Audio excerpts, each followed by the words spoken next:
Hey y'all, how y'all living? I I left some eggs boiling on a pot, and so I had to leave my job, and so now I'm losing money today, and I'm like, oh, I wish that I wasn't poor. That's how I feel today. Like, I hate the fact that I'm poor because I would love to go really eat like at a nice restaurant and spend money and stuff, but I can't because I'm poor.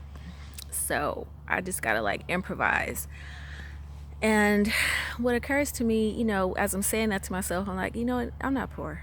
I'm artificially poor. And as I said that to myself, then the next thought was, and so is everybody else. There's no such thing as poverty unless you have an economy of debt. We're in a debt-based system, and that creates poverty. It's not a natural, and it's not from heaven. Heaven didn't put anybody on this earth in debt. No human beings are born into slavery. That's just not how heaven rolls. Heaven rolls like with everybody has a reason and a purpose to fulfill, and that is their currency. You have a specific reason to live, you have a specific reason to exist, and that justifies your existence. The reason justifies why you're here. So you know if you have a system where you tell people your reason is not good enough, and we need you to do something other than your reason for being here, then obviously that's going to produce debt.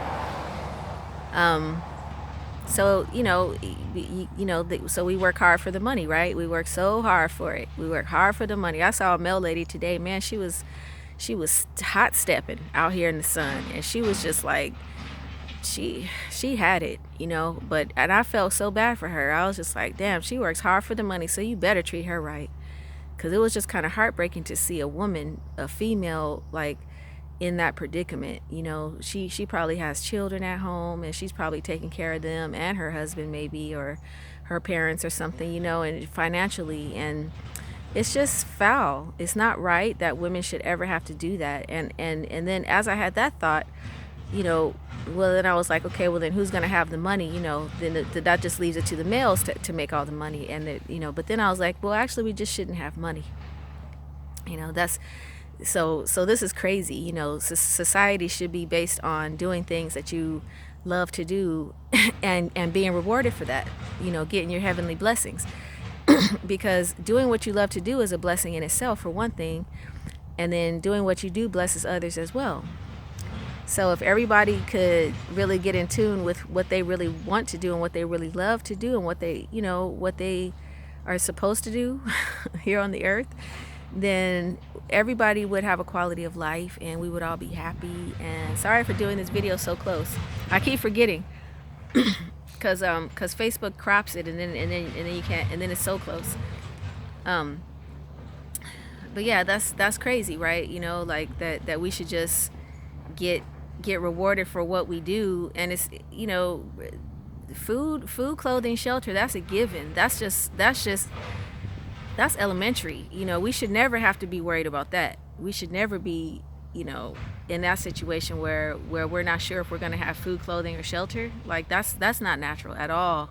That's not godly at all. That's artificial. That's some man-made stuff right there. We're born into a situation here on the earth that the food, clothing, and shelter is already taken care of. We destroy buildings. We destroy structures that were built to live forever. There are structures on this earth right now that you could just go and bring your blanket and your mattress and put it up in there, and you could live in there, and it's from 500 years ago or 1,000 years ago or something. Because they made structures like that so that we wouldn't have to be constantly making buildings all the time, so we wouldn't have to be constantly constructing everything. But we don't know that because they hid that history from us. They hide stuff like that from us, and that's why they're constantly demolishing old buildings, like Notre Dame, for example. That was a big deal to me because they burned that because they don't want us to know our legacy. They don't want the human race to know that we're wealthy. We're not poor. We don't have to spend all our time repeating the same activities over and over again, the same mundane, tedious activities over and over again. Building popsicle stick houses and tearing them down and building another one. It's just like it's a waste. It's a distraction, and that's what it's supposed to be. It's designed to be a waste and a distraction. But Yeah, there's no such thing as poverty on God's earth. Everything is prolific. You know, when you, like I always bring up, if you any plant that grows seeds, if you realize how many seeds that plant grows, how much of itself that it can produce, is infinite. It's infinite, and that's food, clothing, shelter right there. You know, the plants are what supply us with everything that we need, and the animals as well. So I'm not poor.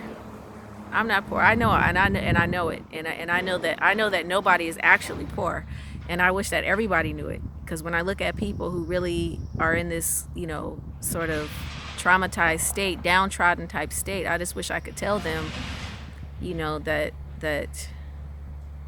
they're not poor. They're in a system that creates poverty, and it's artificial poverty, and we can change the system. We created it, you know, we participate in it, and we're the ones who contribute to it, and we're the ones who subscribe to it. And so it's really up to us. And let me be the leader. All right, let me be your ruler. You can call me Queen Bee, and baby, I'll rule, so we can live my fantasy.